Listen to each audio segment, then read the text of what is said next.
Olá pessoal, mais uma aula de língua portuguesa, hoje falando sobre o uso de travessão e de parênteses. Uso do travessão. Travessão, coloquei a indicação aqui, tá, do sinal gráfico do travessão. É um sinal de pontuação usado especialmente, quer dizer, não só, mas na maioria das vezes, né, no início de cada fala no discurso direto. Esse especialmente também indica aquilo que foi lá no começo, tá?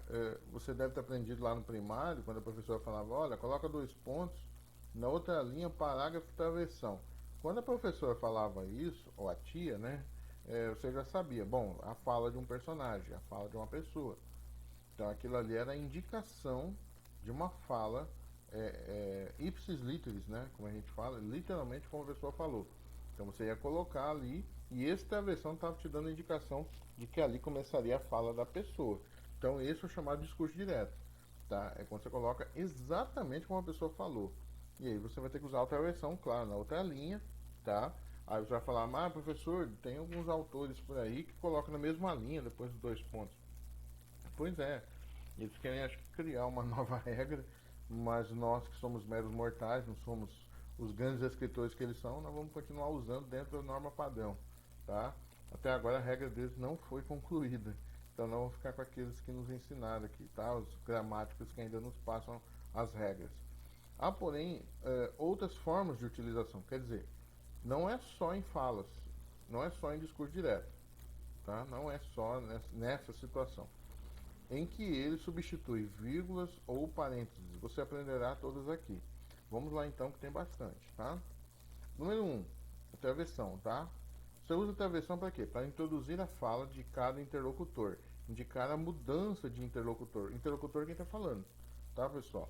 Nesse caso aqui, o interlocutor é quem está pronunciando ali a frase. Então, quando você vai fazer essa mudança, você precisa colocar ali o parágrafo para demonstrar para quem está lendo, olha, mudou, tá? Agora não é mais aquele que está falando, é outro. Então, essa mudança de interlocutores, ela é observada pelos travessões que vão sendo colocados ali, tá bom? Então, por exemplo, que tal irmos por este caminho?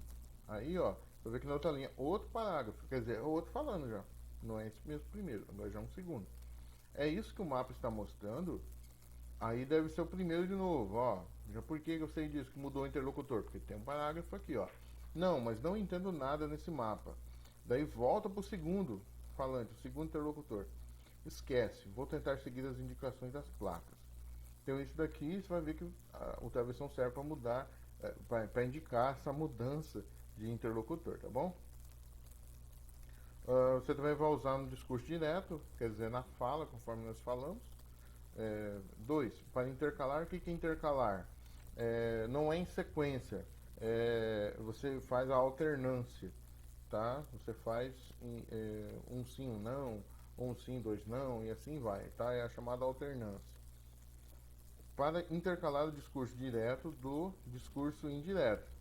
Então, é necessário você mostrar ali e falar, olha, agora eu estou usando discurso direto.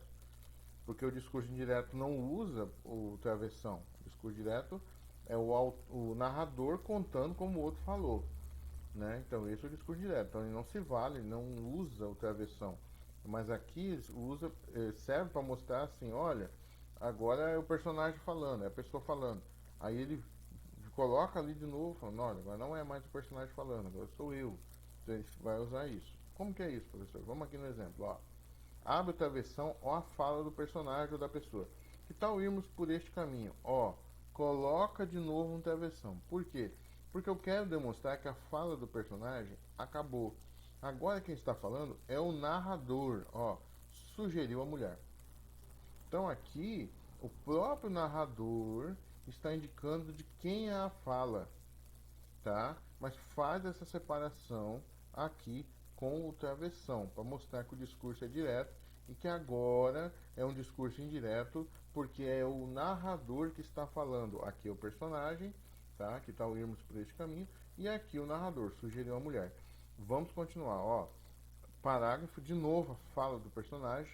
Diz-me só uma coisa, ó, travessão, porque agora ele quer mostrar um discurso indireto, que é o narrador falando, interpela o marido. Travessão de novo, como dizendo, ó, vou voltar para a fala do personagem. É isso que o mapa está mostrando na outra linha, travessão de novo, como se fosse a fala de um segundo personagem. Não, mas não entendo nada desse mapa. Ó, parágrafo de novo, como se diz, agora eu vou passar para o discurso direto do narrador. Responde a mulher já cansada de andar às voltas. Na outra linha, parágrafo, como se diz, agora é a fala do primeiro, ou do segundo personagem aqui no caso, né? Esquece, vou tentar seguir as indicações das placas, tá? Então, pessoal, você vai ver que ele faz esse uso aqui para poder demonstrar de quem é a fala, que é a fala do personagem, quanto que é a fala do narrador para fazer essa intercalação, tá? Terceiro caso que você usa travessão no discurso direto é no lugar dos dois pontos. Então aqui foi o que eu falei, tem gente que usa, né, mas na grande maioria não usa. Então, ó, meus vizinhos, é, meus vizinhos vão me enlouquecer. Aí, em vez de evocar dois pontos, para explicar o que vai enlouquecê-lo, ele usa o travessão, tá? Então, é possível, professor? É possível, depende. Se você quiser fazer uso, faça. Tem gente agora que está usando, tá? Então, em vez de usar os dois pontos, você usa o travessão. Então, meus vizinhos vão me enlouquecer. Agora ele vai explicar o que é que vai enlouquecê-lo. E aí, em vez de usar os dois pontos, usa o travessão e coloca a explicação do que vai enlouquecê-lo. Gritos e brigas até de madrugada. Você lembra que os dois pontos servem para introduzir uma explicação ou esclarecimento. Então, nesse caso, ele foi substituído pelo travessão. Pode ser feito também, tá, pessoal? Só ela consegue me fazer sentir melhor. Aí, ela quem é que vai explicar. Então, em vez de usar os dois pontos para explicar ou esclarecer, ele usa o travessão. E aí explica quem é. Minha mãe, tá? Então você pode usar o travessão no lugar dos dois pontos. No lugar do aposto, duplo travessão. No aposto é duplo travessão. Para isolar conteúdo da frase que tem o objetivo de explicar, bem como conteúdo para o qual se quer dar destaque ou enfatizar. O aposto pode, além de vir separado pelo duplo travessão, né? Pode ser isolado por vírgulas ou parênteses. Se você não lembra o que é aposto é uma função sintática. É uma função desempenhada dentro da frase. E ela desempenha que função? Uma explicação ou um esclarecimento. Mas vamos ficar na explicação para você entender. Toda vez que você vai explicar alguma coisa, então você vai se valer do aposto. Vou dar um exemplo para você. O doutor pediu o exame. Expliquei quem é o doutor? Não, então eu não usei aposto. Mas se eu falar o doutor Américo pediu o exame, então agora eu expliquei quem é o doutor. Então Américo é aposto de doutor, tá? Se eu falo a mulher saiu de casa, eu expliquei quem é a mulher? Não, mas eu posso falar a mulher, vírgula, que mora no bairro Alvorada, vírgula, saiu de casa. Então eu fiz uma explicação sobre a mulher que mora no bairro Alvorada. E isso também é um aposto. Então o aposto é toda a explicação que se faz a respeito de algo ou de alguém. Então vamos lá, ó, exemplos. Ele vai explicar algo sobre eles. Então aqui que ele faz? Coloca o travessão e faz a explicação, ó. Que se achavam muito espertos. Coloca o travessão e aí volta para a frase. Foram enganados mais uma vez. Mas antes de falar que eles foram enganados, ele achou necessário colocar uma explicação a respeito deles, que eles se achavam muito espertos. Então você poderia colocar aqui, você fala, professor, eu poderia colocar um parênteses. Você poderia, claro que você poderia. Mas você também pode usar o travessão, que é o chamado duplo travessão. Um para começar o aposto e outro para após o aposto, indicando que ele terminou, que ele acabou. Outro, ó, o juiz, aí ele vai colocar aqui o travessão, indicando que vai começar o aposto, vai começar a explicação a respeito do juiz. Confiante com sua decisão, coloca outra versão indicando que acabou o aposto e aí termina a frase, declarou o réu culpado. Então é isso que você usa outra versão, para colocar entre o aposto, tá? O aposto fica entre os travessões, tá? Coloca o travessão, coloca o aposto, que é a explicação, coloque outra travessão e finaliza a sua frase. É o que pode ser feito também, tá? Chamado duplo travessão. Não confunda, o travessão, o hífen e o hífen são sinais diferentes. Enquanto o primeiro é um sinal de pontuação, o hífen é um sinal gráfico. O hífen é outra história, viu, pessoal? Pelo amor de Deus, não vá me confundir, tá? O travessão, ele tem, claro, o seu simbolismo gráfico, mas na verdade ele é um sinal de pontuação. Enquanto o hífen, ele na verdade, ele é um sinal gráfico que tem outra função que não tem nada a ver com travessão, tá? E ele é menor, ele é pequeno, enquanto o travessão ele é maior, tá? Vamos falar também sobre os parênteses, tá? Os parênteses, coloquei aqui a indicação gráfica dele, tá? São sinais de pontuação também usados para dar explicações, fazer observações acessórias, comentários ou reflexões. Exemplos. Bom, você acabou de ver um exemplo lá do travessão. Você vai ver que o parênteses vai fazer a mesma função em algum momento que é do travessão, tá? Ó, os conselhos, aí ele vai explicar algo sobre os conselhos, ó, dispensáveis. Então ele coloca entre parênteses, tá? Depois retorna do primo, deram no que deram. Então o que ele fez? Ah, professor, mas poderia colocar aqui entre travessões. Poderia, tá? Mas ele preferiu usar o parênteses. Então parênteses serve para dar explicações, tá? Ou fazer alguma observação que for necessário, um comentário, reflexão, alguma coisa desse tipo, tá? Você pode usar aqui então o parênteses. Comprou mais bolsas e sapatos. Comentário, ó, isso aqui é comentário. Um dinheirão, isso aqui também é comentário. Explicou e ao mesmo tempo comentou, né? Mas isso aqui é só comentário, ó. Um dinheirão e voltou para casa satisfeita. Então coloca entre parênteses, tá? Mal me viu, perguntou. Aí, ó, ele vai colocar aqui uma explicação, tá? Aliás, ele vai colocar aqui uma observação, é melhor dizendo. Acho que é uma observação. Sem qualquer descrição, quer dizer, não foi discreto, ele quis mostrar bem, né? Sem qualquer descrição, como sempre, quem seria promovido. Então você está vendo aqui que ele usa para fazer a sua observação. Então o parênteses serve para isso. Em algum momento da frase você dá uma pausa, tá?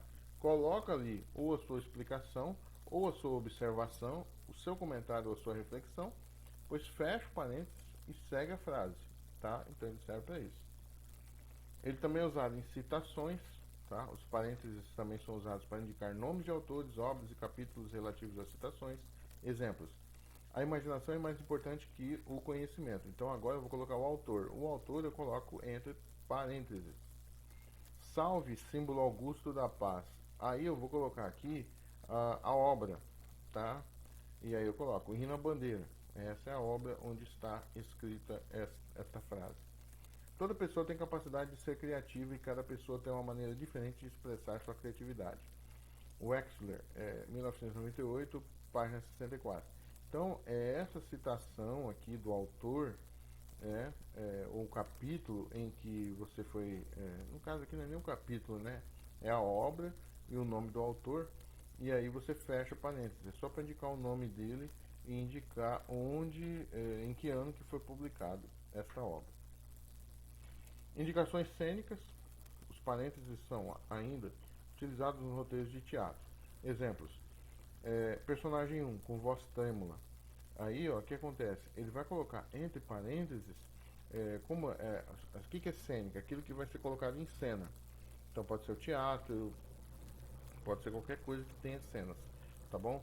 E aí o que vai acontecer? Ele vai colocar aqui, é como se a pessoa que fosse ler, é preciso entender qual será a entonação, qual será a forma de expressão da pessoa que estará interpretando. Então o personagem 1, ele vai falar a frase sim, mas entre parênteses aparece o como que vai ser falado. Então, ó, com voz trêmula. E aí vem, quem está aí? Tá? E aí depois vem, personagem 2, rindo, indicando qual o comportamento que deve ser daquele personagem na hora de falar isso aqui. Não posso dizer, é surpresa, tá? Então são indicações cênicas indicando como deve se comportar para falar, para fazer aquela fala de determinado personagem. Também é usado em alternativas e finalmente os parênteses são utilizados para indicar alternativas de palavras. Claro, nesse caso aqui, o que acontece? Ele vai apresentar a alternativa de que pode ser para um só, né? Caro senhor, mas ele pode estar indicando que pode ser para mais de um. Então ele vai abrir uma alternativa, porque ele não tem certeza se será direcionado só a um. No caso, abre a alternativa para caso ser mais de um, então você coloca ali o S ou o ES, ou às vezes se for mulheres AS, e assim vai. Então, ó, caro ou caros, senhor ou senhores, agradecemos o contato. Então, ele é usado em alternativas. Outro, ó, pedimos a compressão de vossa ou vossas, quer dizer, pode ser um singular ou um plural, senhoria ou senhorias, também singular ou plural pode ser, tá? Beleza, pessoal. Encerramos por aqui. Espero que possa ter ajudado. Fique com Deus. Até mais.